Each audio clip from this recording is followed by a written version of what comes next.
Men vil Danmark kunne komme til at ligge under vand, eller bare en del af det? Nej. Altså, ikke de første mange år, og dybest set aldrig. Grønland vil, hvis Grønland smelter, så vil det give en vandstigning på en 6-7 meter.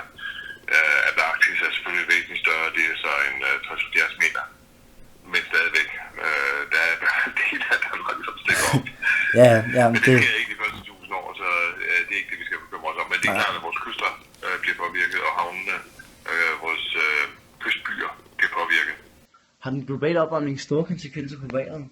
Og hvis den har, hvilke naturkatastrofer kunne der så muligvis ske? Den har naturligt en påvirkning af vejret. Det siger næsten sig selv, at jo højere temperaturen den er, jo mere energi er der til rådighed. Ja. Og det i sig selv vil jo påvirke vejret. Det sker selvfølgelig på forskellige vis.